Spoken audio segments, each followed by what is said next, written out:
할렐루야. 153 저녁기도에 오신 여러분들을 주님의 이름으로 환영하고 축복합니다. 오늘도 귀하고 복된 이 시간, 하나님께서 우리 가운데 신실하게 일하심을 목도하는 귀한 복된 시간이 되기를 간절히 소망하겠습니다. 먼저 하나님의 말씀 보도록 합니다. 데살로니가전서 5장 1절에서 6절 말씀까지 보겠습니다.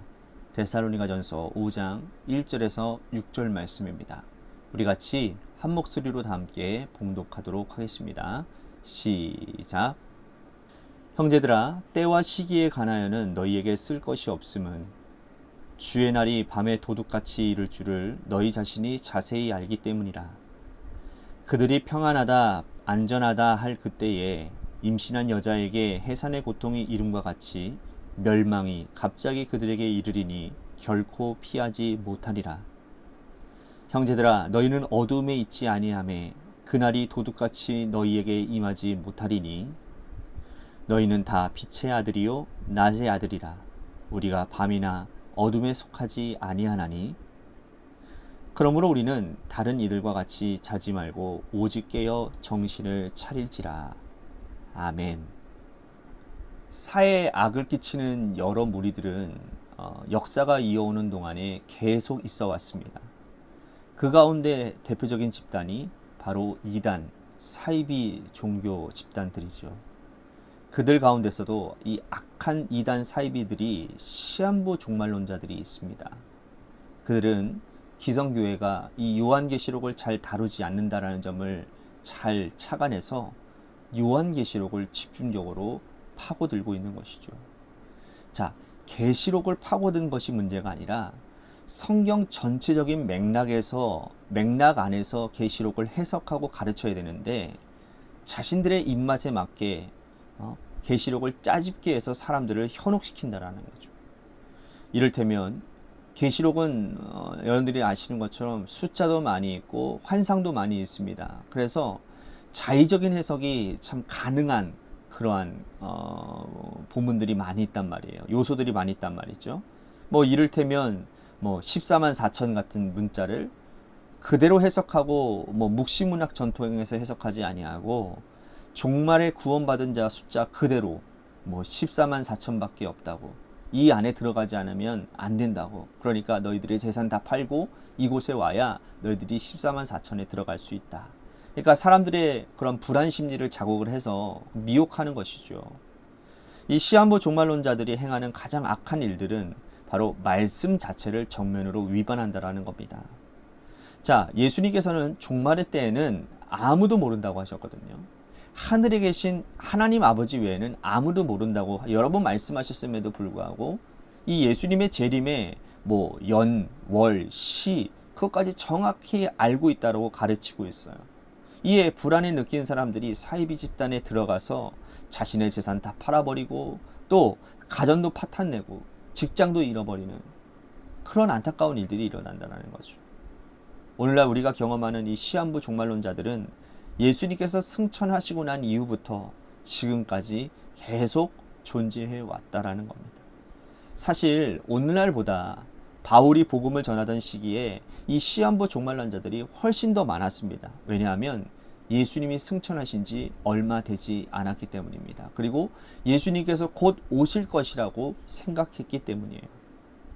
예수님께서 구름 타고 올라가신 것을 본 사람들이 놀라서 아무 말도 하지 못하고 있을 때 천사의 말들이 너희들이 본 모습 그대로 다시 오시리라. 그것 때문에 초대교회의 성도들은 임박한 재림 사상을 가지고 있었습니다. 그래서 예수님이 곧 오실 테니까 결혼도 하지 않고 그들은 준비했다라는 거예요. 예수님께서 곧 오실 것이라는 믿음은 문제될 게 없었어요. 하지만 그것을 이용해서 사람들을 불안하게 하고 자신들의 이익을 취하는 악한 사이비 종말론자들이 존재했다라는 것입니다. 이에 대해서 사도 바울은 이 데살로니가 교회 성도들이 건강한 종말론을 가지기를 원했고 또 이런 악한 자들에게 미혹되지 않기를 바라는 마음으로 오늘 말씀을 기록하고 있다라는 것이죠. 오늘 말씀에 보면 때와 시기라고 하는 것을 예수님께서 재림하실 때와 시기라는 거예요. 그러니까 자세히 쓸 것이 없다라고 바울은 말을 하고 있습니다. 바울이 이 데살로니가 교회를 목회할 때에 이미 귀에 못이 박히도록 자세히 말했기 때문이라는 거예요. 바울이 강조하기를 주의 날은 도둑과 같이 이른다라는 겁니다. 이 말씀은 그 누구도 그때를 알 수 없다라는 거예요. 뭐 홍길동이 아니고서는 임국정이 아니고서는 미리 뭐 이렇게 미리 예고하고 이렇게 도둑질하는 도둑은 없지 않습니까? 언제 도둑이 닥칠지 모르는 그러한 것을 말한다라는 거죠. 누구도 알 수 없다라는 거예요. 주님이 다시 오시는 그날을 말이죠. 바울은 이 데살로니가 교인들에게 예수님께서 재림하실 때와 시기는 아무도 알 수 없고 도둑같이 임할 것이니 너희는 염려하지 말고 너희들의 생업을 아주 열심히 잘 살아라. 주님이 기뻐하시는 일들을 성실하게 감당하라 라고 그렇게 권면하고 있습니다. 그러면서 6절에 보면 깨어 정신을 차리라 라고 말을 하고 있습니다. 깨어 정신을 차리라. 예수님께서 오시는 때와 시를 누구도 알 수 없기 때문에 깨어있고 정신을 차려야 된다는 거예요. 이것은 우리의 영적인 준비를 말하는 겁니다. 만약에 예수님께서 오실 때와 시를 우리가 알고 있다면 여러분 그때까지 세상에서 자기 마음대로 살다가 자기 하고 싶은 거 다 하다가 그 직전에 돌아와서 회개하면 되는 거예요. 그렇지 않습니까? 하지만 하나님은 우리에게 때와 시를 알려준 적이 없어요. 주님이 언제 오실지 몰라요. 1시간 뒤에 오실지, 오늘 밤에 오실지, 내일 새벽에 오실지, 예수님이 재림하실 때는 알 수 있는 사람은 단 한 사람도 없습니다. 그러므로 우리는 깨어 정신 차리고 주님께서 언제 오시든지 간에 주님을 영접할 수 있도록 내 내면과 영혼을 깨끗하게 준비하고 기다려야 된다는 거예요. 바울은 깨어 정신 차리는 것이 어떠한 의미인지를 자세하게 설명하고 있습니다.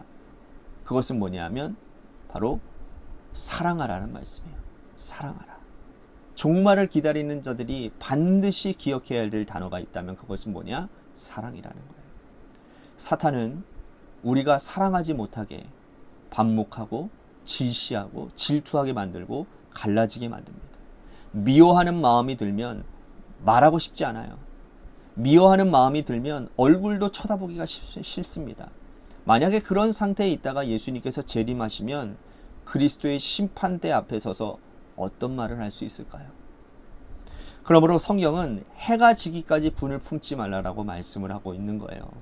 우리의 마음에 있는 이 분노는 해를 넘기지 말고 즉시 해결하라는 말씀이죠.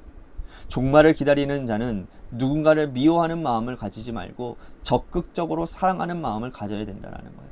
오늘 우리가 종말의 시기를 살아가는 자로서 미워하는 사람이 있는지를 돌아보시고 적극적으로 사랑을 표현하고 행동하면 좋을 것 같습니다. 바울은 이어서 하나님의 뜻을 언급하는데 여러분들이 잘 알고 있는 말씀이에요. 항상 기뻐하라, 쉬지 말고 기도하라, 범사에 감사하라. 이는 예수 그리스도 안에서 너희를 향하신 하나님의 뜻이니라. 종말을 살아가는 성도들을 향한 하나님의 뜻이라는 거예요. 구체적으로 말하면 종말을 살아가는 성도들은 항상 기뻐하고 쉬지 말고 기도하고 범사에 감사해야 한다는 거예요. 이것은 방향을 의미하는 겁니다. 우리는 종말을 살아가면서 어디를 향해 가고 있습니까? 예수님께서 오늘 오실지 내일 오실지 알 수 없는데 우리의 마음의 방향이 물질을 향하고 있다고 한다면 기뻐할 수 없고 기도할 수 없고 감사할 수도 없습니다. 왜냐하면 물질은 항상 부족하기 때문이에요. 기도하는 시간이 아까워서 돈을 벌기 위해서 몸을 혹사시킬 것이고 그러면 감사하지 못하고 불평하게 될 거라는 거예요. 반면에 마음의 방향이 주님을 향해 있다면 방향이 하나님께 향해 있다면 기뻐하고 기도하고 감사하게 될 거라는 거예요. 우리는 하나님의 뜻을 알고 싶어 합니다. 하나님의 뜻이 이렇게 명백하게 기록되어져 있음에도 불구하고 하나님의 뜻대로 행하지 않는다면 하나님의 뜻을 정면으로 위반하는 거예요. 오늘도 우리는 종말을 살아갑니다. 오늘 당장 주님께서 재림하실지 우리의 삶에 마치는 그날까지 역사의 종말이 이르지 않을지 알 길이 없습니다. 우리는 그때를 알 수 없으니 깨어 정신 차리고 서로 사랑하고 하나님의 뜻을 잘 행하는 믿음의 백성들이 다 되셔야 될 줄로 믿습니다. 오늘 말씀 생각하면서 우리 같이 기도했으면 좋겠습니다. 종말의 시간에 정신 차리고 깨어 있기를 간절히 소망하고 또 사랑하고 주의 뜻을 행하는 그러한 종말을 살아가는 우리들이 되겠습니다. 오늘 말씀 생각하면서 우리 같이 결단하기를 소망하겠습니다. 또한 우리 관악교회를 위해서 기도합시다. 하나님이 세워주신 주님의 몸된 교회를 하나님의 뜻 안에서 하나님의 선한 계획 안에서 이루어지도록 인도해 주시옵소서. 또 한 가지 육신의 질병으로 고통당하는 분들, 여러분들의 삶의 자리와 여러분들의 자녀들을 위해서 기도해 주시고 또한 토요일 날 있을 결혼식을 위해서 이찬호 성도님과 우리 장은주 성도님을 위해서도 기도해 주시기를 바라겠습니다. 우리 같이 노래 끝날 때까지 합심하여 기도하도록 하겠습니다. 기도하시겠습니다.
감사합니다.